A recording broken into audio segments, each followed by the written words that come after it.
வணக்கம். 2025 நவம்பர் 16 அன்று நடந்த ஆசிரியர் தகுதி தேர்வு தாள் 2இல் கேட்கப்பட்ட தமிழ் வினாக்கள் எந்தெந்த வகுப்பிலிருந்து கேட்டிருக்கிறாங்க, அதனுடைய சரியான விடைகள் இந்த பதிவில் நம்ம பார்க்கலாம். இதற்கு முன்னாடி கணிதமும் அறிவியலும் பதிவு பெற்றிருக்கோம். அந்த வீடியோக்குள்ளே நீங்கள் வந்து பாருங்கள். எல்லாமே 100% சரியான விடைகள். எந்த வகுப்பிலிருந்து கேட்டிருக்காங்க அப்படின்ற நமக்கு ஒரு தெளிவான ஒரு ஐடியாவும் கிடைக்குது. இப்போ தமிழ் பார்க்கலாம். கூற்று 1, விகார புணர்ச்சியின் வகைகளை 3ஆக பிரிக்கலாம். ஆமாம், விகார புணர்ச்சினா தோன்றல், தெரிதல், கெடுதல் 3 வகை தான். அப்போ கூற்று 1 சரி. கூற்று 2, ஊருக்கு செல் என்பது 4ஆம் வேற்றுமை தொடர் அன்று அப்படின்னு கொடுத்துருக்குறாங்க. ஐ ஆல் கூன்றது 4ஆம் வேற்றுமை உருபு தான். ஊருக்கு செல் அப்படின்றது 4ஆம் வேற்றுமை தொடர் தான். ஆனால் இவங்க 4ஆம் வேற்றுமை தொடர் அன்று அல்ல அப்படின்னு கொடுத்துருக்குறாங்க. அப்போ கூற்று 2 வந்து தவறு. ஸோ அதுக்கு ஆன்சர் என்ன வரும்? ஆப்ஷன் ஏ வரும். இது எந்த வகுப்புலேருந்து கேட்டிருக்கிறாங்க அப்படின்னு பார்த்தோன்னா 8ஆம் வகுப்புலேருந்து கேட்டிருக்கிறாங்க. அதிகபட்சமான வினாக்கள் வந்து 8ஆம் வகுப்புலேருந்து தான் கேட்டிருக்கிறாங்க. இப்போ பார்க்குற இந்த கேள்வியும் வந்து 8ஆம் வகுப்பு 6வது பாடத்திலிருந்து புணர்ச்சி அப்படின்ற இலக்கண பகுதியிலிருந்து கேட்டிருக்கிறாங்க. அடுத்த வினா, ஈரசை சீருக்கு வழங்கப்பெறும் வேறு பெயர் என்ன அப்படின்னு கொடுத்துட்டு வெண்சீர், இயற்சீர், காய்ச்சீர், கனிச்சீர் அப்படின்னு 4 ஆப்ஷன் கொடுத்துருக்குறாங்க. ஈரசை சீருக்கு வேறு 2 பெயர்கள் இருக்குது. என்னென்ன அப்படின்னு பார்த்தோன்னா இயற்சீர், அப்படி இல்லைனா ஆசிரிய உரிச்சீர். ஈரசை சீரை இப்படியும் சொல்லலாம். எப்படின்னா இயற்சீர்னும் சொல்லலாம், ஆசிரிய உரிச்சீர்னும் சொல்லலாம். ஸோ அப்போ ஈரசை சீருக்கு வழங்கப்படும் வேறு பெயர் ஆப்ஷன் பி இயற்சீர் அப்படின்றது சரியான பதில். இந்த வினா வந்து 6ஆம் வகுப்பு தமிழ்லேருந்து எடுத்திருக்கிறாங்க. யாப்பிலக்கணம் அப்படின்ற ஒரு இலக்கண பகுதியிலேருந்து கேட்டிருக்கிறாங்க. கற்றோருக்கு மட்டுமே விளங்குபவையாகவும் இலக்கியங்களில் மட்டுமே பயின்று வருபவையாகவும் அமையும் சொற்கள் வந்து திரிசொல். இது எந்த வகுப்புலேருந்து எடுத்திருக்கிறாங்க அப்படின்னு பார்த்தோம்னா 7th ஸ்டாண்டர்ட்லேருந்து 4வது பாடம் இலக்கிய வகை சொற்கள் அப்படின்ற ஒரு பகுதியிலேருந்து இலக்கண பகுதி தான் அதுவும், அதுலேருந்து எடுத்துருக்குறாங்க. பொதுவாகவே சொற்களை வந்து இலக்கண முறைப்படி 4 வகையாக பிரிக்கலாம், இலக்கிய முறைப்படி 4 வகையாக பிரிக்கலாம். இலக்கண முறைப்படி 4 வகையாக பிரிக்கிறது பெயர்ச்சொல், வினைச்சொல், இடைச்சொல், உரிச்சொல் அப்படின்னு பிரிப்போம். இலக்கிய முறைப்படி சொற்களை வந்து எப்படி பிரிப்போம்னா இயற்சொல், திசைச்சொல், திரிசொல், வடசொல் அப்படின்னு இலக்கிய முறைப்படி பிரிப்போம். அதில் கற்றோருக்கு மட்டுமே விளங்கக்கூடியது, இலக்கியங்களில் மட்டுமே வரக்கூடியது, அந்த மாதிரி இருக்கிற சொற்கள் வந்து திரிசொல். ஆப்ஷன் பி வந்து இதுக்கு ஆன்சர். முன்னாடியே சொல்லியாச்சு, இது வந்து 7th ஸ்டாண்டர்ட்லேருந்து கேட்டிருக்கிறாங்க. உண்டு பிறந்து வளர்ந்த இடந்தனில் இத்தொடரில் பெயரெச்சம் எது? பெயரெச்சம் அப்படின்றது வளர்ந்த. ஆப்ஷன் சி வளர்ந்த பயிர், வளர்ந்த சிறுவன், வளர்ந்த பாப்பா. ஸோ அப்போ பெயரெச்சம் அப்படின்றது வளர்ந்த அப்படின்றது தான் பெயரெச்சம். இது வந்து நம்ம 7th 8th இந்த பெயரெச்சம் வினையெச்சம் படிக்கும்பொழுதே இது நமக்கு அண்டர்ஸ்டாண்ட் ஆகிடும். இருந்தாலும் இது வந்து எக்ஸாக்டாக இந்த லைன் எங்கே இருக்குது அப்படின்னு பார்த்தோன்னா 12th ஸ்டாண்டர்ட் தமிழில் வந்து 7வது பாடத்தில் கொடுத்துருக்குறாங்க. இந்த சென்டென்ஸ் வந்து 12th இருக்குது.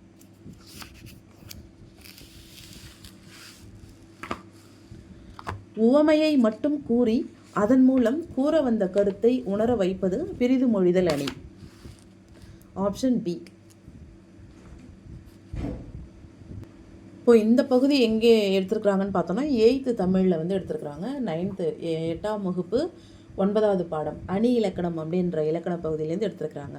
இல்லைன்னா ஒரு பியூட்டின்னு பார்த்தோன்னா ஒரே இலக்கண பகுதியிலேயே மேலே இருக்கிற 2 வரி, அடுத்து இருக்கிற 2 வரி ரெண்டுமே வந்து இதில் 2 கொஷினாக கேட்டிருக்கிறாங்க.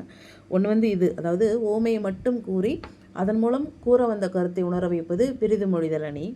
அதே மாதிரி இன்னொரு கொஷின் வந்து இந்த கடலோடா கால்வல் நெடுந்தேர் கடலோடும் நாவாயும் ஓடா நிலத்துன்னு ஒரு குறள் கொடுத்து அது என்ன அணின்னு கேட்டிருக்காங்க. அதுவும் அப்படியே அடுத்தடுத்து ஒரே பேஜ்லேருந்து கேட்டிருக்கிறாங்க. சரி, அடுத்த கொஷின் போகலாம். பொறுத்துக, சொல்லும் இலக்கண குறிப்பும் கொடுத்துருக்குறாங்க. புன்புலம், தாழ், பூந்துரை, பாய்வன, தடவரை. உரிச்சொற்றொடர், பலவின்பால் வினைமுற்று, பண்புத்தொகை, வினைத்தொகை. இதில் புன்புலம் அப்படின்றது பண்புத்தொகை. அது மாதிரி தாழ் பூந்துரை, பாய்வன அப்படின்றது பலவின்பால் வினைமுற்று. தாழ் பூந்துரை அப்படின்றது வினைத்தொகை. தடவரை அப்படின்னாலே அது வந்து உரிச்சொல் தொடர். இதுக்கு என்ன வரும்னா ஆப்ஷன் பி வரும். இந்த கேள்வி இந்த சொற்கள் எல்லாமே வந்து 9th இருக்குது, 9ஆம் வகுப்பு பாடத்திலிருந்து கேட்டிருக்கிறாங்க. கீழ்காணும் தொடரில் எது இடைச்சொல் தொடர்? கேட்ட பாடல் சாலச் சிறந்தது, மற்றொன்று காவிரி பாய்ந்தது. மற்றொன்று அப்படின்றது தான் இடைச்சொல் தொடர். இந்த கேள்வி 10ஆம் வகுப்பு தமிழ்லேருந்து கேட்கப்பட்டிருக்கு. இந்த வார்த்தையை அப்படியே அவங்க கொடுத்துருக்குறாங்க அந்த இலக்கண பகுதியில். மற்றொன்று அப்படின்னு கொடுத்து மற்று ப்ளஸ் ஒன்று அப்படின்னு பிரிச்சுட்டு மற்று அப்படின்றது இடைச்சொல், அது அடுத்து வரும் ஒன்று அப்படின்றது நின்று பொருள் தருது. இப்போ மற்றொன்றுன்றது இடைச்சொல் தொடர் அப்படின்னு தெளிவாக கொடுத்துருக்குறாங்க. சரியான வியங்கோல் வினைமுற்று சொற்கள் அமையுமாறு பாடலடியை பொறுத்துக. இதுவும் வந்து அப்படியே புக்கில் இருக்குது. ஆக்குவது ஏதெனில் அறத்தை ஆக்குக, போக்குவது ஏதெனில் வெகுளி போக்குக. ஆப்ஷன் டி தான் வந்து இதுக்கு ரைட் ஆன்சர். இது வந்து 9th ஸ்டாண்டர்ட் தமிழில் வந்து 8வது பாடம் யசோதர காவியம் அப்படின்றதுல இந்த பாடல் வரிகள் இடம்பெற்றிருக்கு. அதில் வந்து போக்குக அது அப்படின்னு கொடுத்து வேங்கோல் வினைமுற்றுன்னு கொடுத்துருக்குறாங்க. ஸோ அதுலேருந்து இது வந்து நமக்கு கேட்டிருக்கிறாங்க. மொழிக்கு முதலில் வராத எழுத்துக்கள் வந்து மெய்யெழுத்துக்கள் 18. இது வந்து 6வது இலக்கணம்னு நினைக்கிறேன். 6வது இலக்கண பகுதியிலேருந்து தான் கேட்டிருக்கிறாங்க. மொழிக்கு முதலில் வராத எழுத்துக்கள் மெய்யெழுத்துக்கள் 18. பின்வரும் தொடர்களில் முற்றெச்சம் எது? வள்ளி படித்தனல் மகிழ்ந்தனல் அப்படின்றதான் முற்றெச்சம். இதே வாக்கியமே புத்தகத்தில் இருக்குது. அதாவது என்னென்னா, படித்தனல் அப்படின்றது படித்து மகிழ்ந்தாள் அப்படின்ற அந்த வினையெச்ச பகுதியை எடுத்து மகிழ்ந்தாள் அப்படின்னு முற்று பெறதால இது வந்து முற்றெச்சம். இதே வாக்கியமே கொடுத்துருக்காங்க. எந்த வகுப்புன்னு பார்த்தோம்னா 8ஆம் வகுப்பு தமிழில் வந்து இது இருக்குது. முன்னாடி சொன்ன மாதிரியே கடலோட கால்வல் நெடுந்தீர் கடலோடும் நாவாயமோட நிலத்து இந்த குறளை கொடுத்துட்டு இதில் பயின்று வரும் அணி வந்து பிரிது மொழிதல் அணி. ஒரே பக்கத்துலேருந்தே 2 கேள்வி கேட்டிருக்காங்க. பல்பழ பலவின் பயங்கிழு கொல்லி. இத்தொடரில் வரவேண்டிய வல்லின ஒற்று வந்து பல்பழ பலவின். அந்த இடத்துல இப்பு வரும். ஆப்ஷன் ஏ தான் வந்து இதுக்கு ஆன்சர். இது வந்து 10ஆம் வகுப்பு இலக்கண பகுதியிலேருந்து கேட்டிருக்கிறாங்க. அதாவது இந்த பாடல் வரி 10ஆம் வகுப்பில் இடம்பெற்றிருக்கு, ஒரு பாடத்துக்கு பின்னாடி இருக்குது. 5ஆம் மற்றும் 7ஆம் வேற்றுமையில் இடம்பெறும் வேற்றுமை உருபு எது? இல். ஆப்ஷன் டி இல். இது வந்து பார்த்தோன்னா 8வது தமிழில் கொடுத்துருக்குறாங்க. 8வது தமிழில் 4வது பாடத்தில் வந்து கொடுத்துருக்குறாங்க இலக்கண பகுதியில். அதில் தெளிவாகவே அந்த தெரிந்து கொள்வோம் அப்படின்னு ஒரு பகுதி இருக்கு இல்லையா, அதில் வந்து தெளிவாக கொடுத்துருக்குறாங்க. இல் என்னும் ஊம உருபு வந்து 5ஆம் வேற்றுமையிலையும் வரும், 7ஆம் வேற்றுமையிலையும் வரும். நீங்கள் பொருளில் வந்ததுன்னா அது 5ஆம் வேற்றுமையாக இருக்கும். இன்னொன்று வந்து என்ன சொல்லியிருக்காங்க அப்படின்னா, இடப்பொருளில் வந்ததுன்னா அது 7ஆம் வேற்றுமையாக இருக்கும்னு சொல்லியிருக்கிறாங்க. ஸோ 5 மற்றும் 7ஆம் வேற்றுமையில் இடம்பெறும் வேற்றுமை உருபு வந்து இல். விற்கொடி இந்த சொல்லுக்குரிய புணர்ச்சி வில் ப்ளஸ் கொடின்னு வரும். அந்த இல்லு வந்து திரிந்து இர்ராகும், திரிதல். இதுக்கு வந்து எந்த ஸ்டாண்டர்டு ரெஃபரன்ஸும் நமக்கு வேண்டாம். புணர்ச்சி விதி படிச்சிருந்தாலே நமக்கு வந்து இதுக்கு ஆன்சர் தெரியும். வந்து 8th ஸ்டாண்டர்டில் 6வது பாடத்தில் புணர்ச்சின்ற இலக்கண பகுதியிலேருந்து கேட்டிருக்கிறாங்க. ஏழைக்கு உதவுதல் சாலச் சிறந்தது என்பார். இத்தொடரில் சாலச் சிறந்தது எவ்வகை சொல்? சால அப்படின்னாலே அது வந்து உரிச்சொல் நமக்கு தெரியும். Option D. நமக்கே தெரியும் சால உரு தவ நனி கூர் கழி இது எல்லாமே உரிச்சொற்கள்னு தெரியும். சாலச் சிறந்ததுன்னா அது உரிச்சொல் தான். இருந்தாலும் இது எங்கே இருக்குது அப்படின்னு பார்த்தோன்னா 10ஆம் வகுப்பில் இருக்குது. 10ஆம் வகுப்புலேருந்து கேட்டிருக்கிறாங்க. பகாபதம் எத்தனை வகைப்படும் அப்படின்னா 4 வகைப்படும்.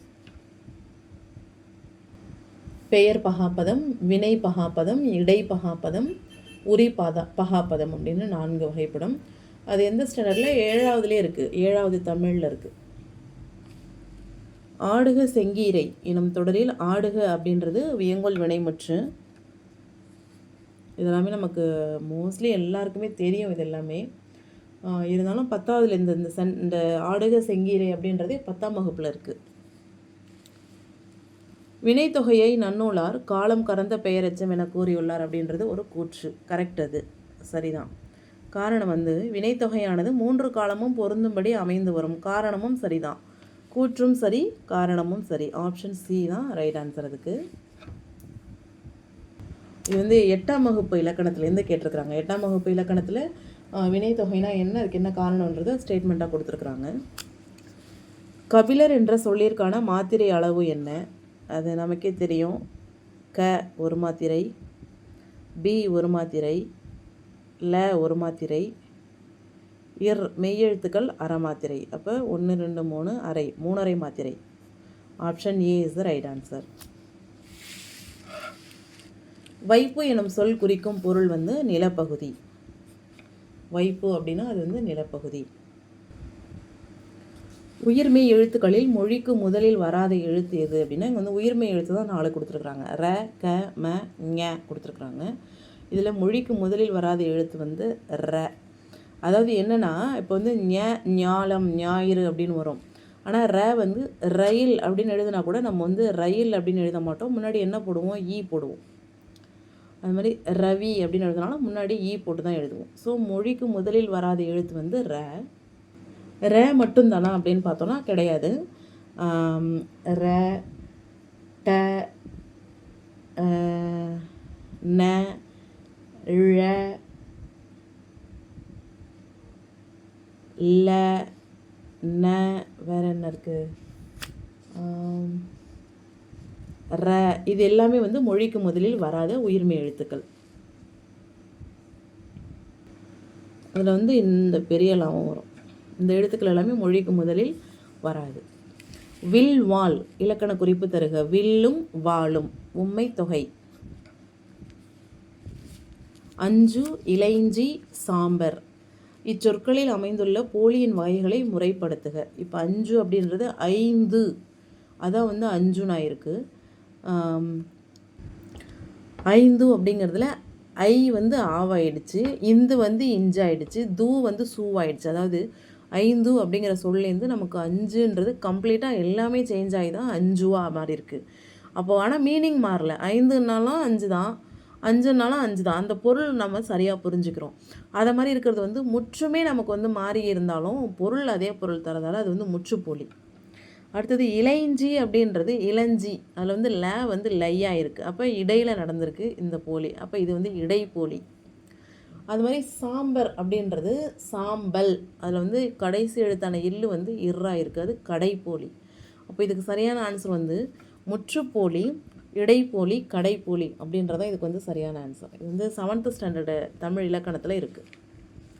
Option D. நிலைமொழியின் இறுதி எழுத்து உயிரெழுத்தாக இருந்தால் அது வந்து உயிரீற்று புணர்ச்சி. Option D. 8th ஸ்டாண்டர்டு இலக்கணத்துலேருந்து கேட்டிருக்கிறாங்க.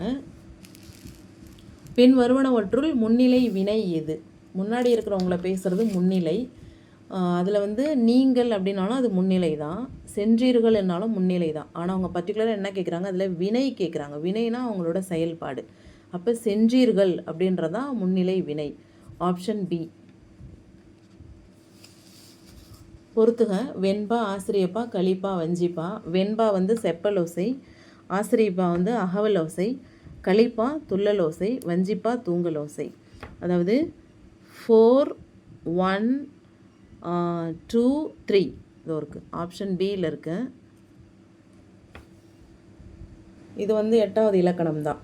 8th வந்து லாஸ்ட் லெசன் நினைக்கிறேன். 6th லெசனா 7th லெசனான்னு தெரில. அதில் இலக்கணத்துலேருந்து கேட்டிருக்காங்க. வலியார் முன் தன்னை நினைக்க தான் தன்னின் மெலியார் மேல் செல்லும் இடத்து. இதில் உள்ள முரண் சொற்களை கண்டறிந்து எழுதுக. வலியார் மெலியார் அப்படின்றதான் முரண் சொற்கள். Option B. உருண்டு தவழ்ந்து நெளிந்து பாயும் என்ற தொடரில் உள்ள வினையெச்ச சொற்களை கண்டறிந்து குறிப்பிடுக. உருண்டு, தவழ்ந்து, நெளிந்து 3மே வந்து வினையெச்ச சொற்கள் தான். Option B is the right answer. தெரிநிலை பெயரெச்ச விகுதிகள் என்னன்னு கேட்டு 4 ஆப்ஷன் கொடுத்துருக்குறாங்க. அ, உம் இது 2 தான் தெரிநிலை பெயரெச்ச விகுதிகள். வந்த பையன், வந்த அ, வந்த பையன். வரா மாதிரி ஒரு இது. பேசும் கிளி, பேசும் ஸோ ஆவும் உம்மும் வந்து தெரிநிலை பெயரெச்ச விகுதிகள். இது வந்து 9th இருக்குதுன்னு நினைக்கிறேன். 9th இலக்கணம். மயங்கொலி பிழை அற்ற தொடர் கேட்டிருக்கிறாங்க. மயங்கொலி பிழை அற்ற தொடர். அதாவது இப்போ வீர திரை கொண்டு விண்ணை இடி, இது வந்து ஒரு பாரதியார் பாடல். பாரதியார் பாடலில் இருக்க முதல் 5-6 வரிகளை இந்த மாதிரி கொடுத்துருக்குறாங்க. இந்த ரை வராது, சின்ன ரை வரும். விண்ணை இடிக்குது. இப்போ இங்கே வந்து மயங்கொலி பிழை தான் இது. அப்போ இது வராது. ஏன்னா அவங்க மயங்கொலி பிழை அற்ற தொடர், பிழை இல்லாத தொடர் தான் கேட்டிருக்காங்க. அப்போ இது ஆன்சர் கிடையாது. கூவென்று விண்ணை குடையுது, இந்த எண் வராது, இந்த நெய் வராது. அப்போ இது வந்து மயங்கொலி பிழை உள்ளது. தாளங்கள் கொட்டி கணைக்குது வானம், இந்த நெய் வராது, 3 சுழி நெய் வரும். இப்போ இது 3மே மயங்கொலி பிழை உள்ளது. வெட்டி அடிக்குது மின்னல் அப்படின்றதான் மயங்கொலி பிழை இல்லாதது. So option C is the right answer. அடுத்த பதிவில் ஆங்கில வினாக்களும் அதோட விளக்கங்களும் பார்க்கலாம்.